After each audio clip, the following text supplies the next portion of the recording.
हर साल देवशयनी एकादशी के दिन हम जानते हैं कि भगवान विष्णु योग निद्रा में जाते हैं 4 महीने के लिए। इसे हम चतुर्मास भी कहते हैं। बट कभी हमने ये सोचा है कि भगवान विष्णु 4 महीने के लिए योग निद्रा में क्यों जाते हैं? इसके पीछे हमारे पुराणों में काफी अच्छी पौराणिक कथाएं दी गई हैं। तो आज चलिए हम कुछ इन्हीं पुराणों में से निकाली गई आपको कुछ पौराणिक कथाएं आपको सुनाते हैं। हमारी जो पहली कथा है वो सतयुग की कथा है। जो कथा है उसका जो मेन कैरेक्टर है वो है मुरासुर।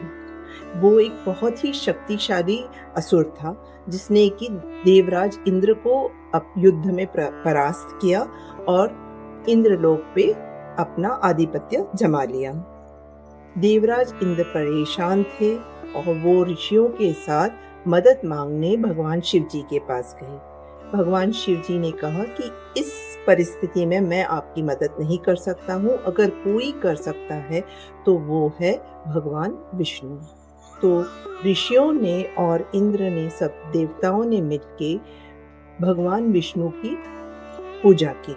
भगवान विष्णु पधारे और उन्होंने इन लोगों के कष्ट के बारे में पूछा। तो इंद्र भगवान ने बताया कि वो सब मुरासुर से परेशान थे। तो भगवान विष्णु ने कहा कि ठीक है, वो मुरासुर से युद्ध करके उसके सब देवताओं के कष्ट का निवारण करेंगे। भगवान विष्णु ने मुरासुर को युद्ध के लिए आह्वान किया। मुरासुर अपनी पूरी सेना लेके युद्ध में उतर पड़े। मुरासुर भी एक बहुत शक्तिशाली असुर था, इसीलिए पहले तो भगवान विष्णु ने उनकी पूरी सेना को नष्ट किया और उसके बाद मुरासुर के साथ दोनों एक दूसरे के साथ जब युद्ध करने लगे तो माना जाता है पुराणों में कि ये युद्ध कुछ साल नहीं बल्कि 10,000 सालों तक चला, जो कि एक बहुत ही भीषण युद्ध चला। और इस बीच में भगवान विष्णु जो हैं वो थक गए थे, तो इसीलिए वो वहां से युद्ध से, जैसे मुरासुर भी थक के बैठ गया वैसे ही भगवान विष्णु भी थक गए और वो वहां से निकल के बद्रिकाक्ष की तरफ चले गए, जिसे आज हम लोग बद्रीनाथ के नाम से भी जानते हैं। वहां एक गुफा में जाके वो आराम करने लगे। जब वो आराम करते करते वो उन्हें योग निद्रा में चले गए। तभी मुरासुर उन्हें ढूंढते ढूंढते वहां पहुंच गया और मुरासुर ने जब देखा कि भगवान विष्णु योग निद्रा में हैं, तो वो उन पे प्रहार करने के लिए तैयार हो गया। तभी भगवान के शरीर के तेज से एक देवी उत्पन्न हुई, जो कि बहुत ही शक्तिशाली और सुंदर थी। और उन्होंने क्या किया, वो पूरे अस्त्र शस्त्र से सुसज्जित थी।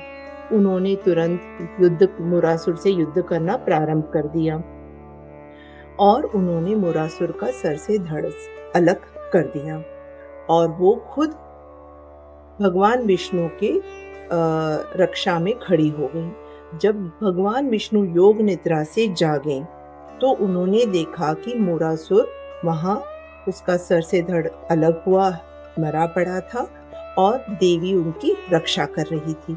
तभी उन्होंने उनसे पूछा कि वो कौन है। तो देवी ने बताया कि वो उनके ही तेज से उत्पन्न हुई एक देवी है जिन्होंने मुरासुर का वध किया।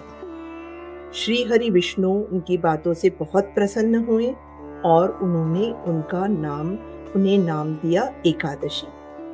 तो इसीलिए माना जाता है कि तिथि चक्र में हर एकादशी को जो इंसान व्रत रखता है उसको अपने सारे पापों से मुक्ति मिल जाती है, चाहे वो इस जन्म के पाप हो या पूर्व जन्म के पाप हो, और उसे वैकुंठ प्राप्त होता है। तो ये थी हमारी पहली कथा देवशयनी एकादशी और योग निद्रा से।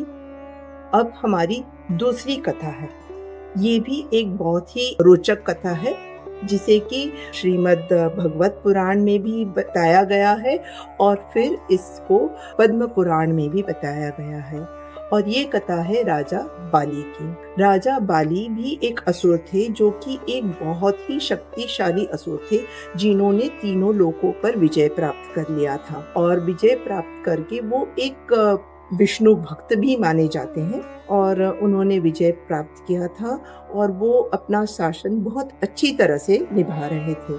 पर इंद्र को उन्होंने एक यज्ञ का आयोजन किया, जिस यज्ञ की वजह से इंद्र थोड़े परेशान हो गए कि अगर ये यज्ञ कर लेंगे तो फिर इंद्र को कभी भी देवलोक का आधिपत्य नहीं मिलेगा। तो उन्होंने क्या किया, तुरंत जाके अपनी माता अदिति से प्रार्थना की आप मेरी मदद करें। माता अदिति ने भगवान विष्णु की उपासना करना चालू कर दिया। श्री हरि विष्णु उनके सामने प्रकट हुए तो माता ने अपना व्यथा उनको सुनाई। तो श्री हरि विष्णु ने कहा कि ठीक है, वो उनके पुत्र के रूप में जन्म लेंगे और उनकी व्यथा का निवारण करेंगे। तो तभी क्या हुआ कि श्री हरि विष्णु ने आदिति माता के पुत्र के रूप में जन्म लिया, और वो हम सब जानते हैं 10 अवतार में वामन अवतार के रूप में वो आए, और फिर वो एक छोटे से ब्राह्मण बालक के रूप में आए और वो बाली के यज्ञ में पहुँचे। बाली ने यज्ञ में एक प्रण लिया था कि जो भी उससे कुछ मांगेगा वो उसको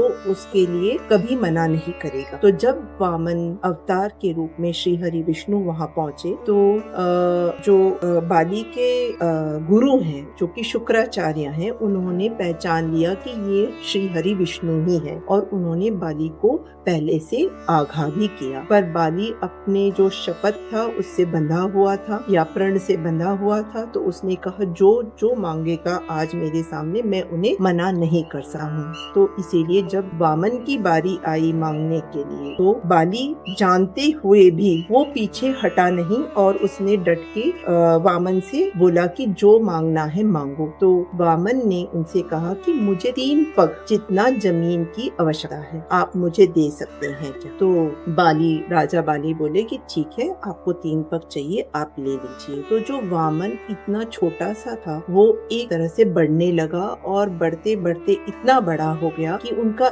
एक पग जो था उसने पूरी पृथ्वी को कवर कर लिया, और जो बाकी एक पग था उसने स्वर्ग लोक और पाताल लोक को कवर कर लिया। तो अब वामन ने पूछा कि मैं अब तीसरा पग अपना कहाँ रखूं? तो राजा बाली ने ये कहा कि मैं जो एक होस्ट हूँ, जो आपको इस यज्ञ में आप आए हैं मेरे से मांगने, तो मेरा सर से भला और कौन सी जगह आपको मिल सकती है, आप तीसरा पग मेरे सर पे रख। तो श्री हरि विष्णु ने अपना तीसरा पग बाली के सर पे रखा और उनको दबा दिया कि वो पाताल लोक में चले गए। और फिर पाताल लोक में जाके उन्होंने श्री हरि विष्णु ने पाताल लोक का आधिपत्य राजा बाली को दे दिया। पर क्योंकि विष्णु जी उनसे बहुत प्रसन्न थे, उन्होंने उन्हें एक वर दिया। तो बाली ने उनसे ये वर मांगा कि आप आके मेरे साथ पाताल लोक में निवास करेंगे। अब क्योंकि वचन विष्णु जी ने दिया था, उस वचन को वो मना नहीं कर सकते थे, तो वो राजा बाली के साथ पाताल लोक में चले गए, जहाँ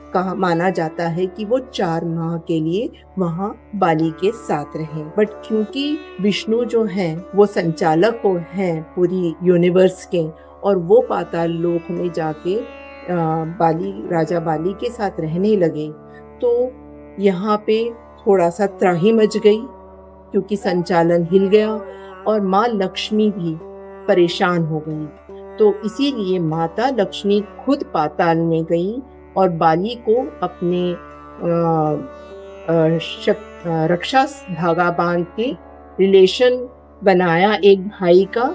और फिर उसके बाद जब बाली ने कहा कि आपने मेरे हाथ में रक्षा का धागा बांधा है, तो फिर उसके रिटर्न में मैं आपको क्या दे सकता हूँ? तो उन्होंने श्री हरि विष्णु को वापस मांग लिया।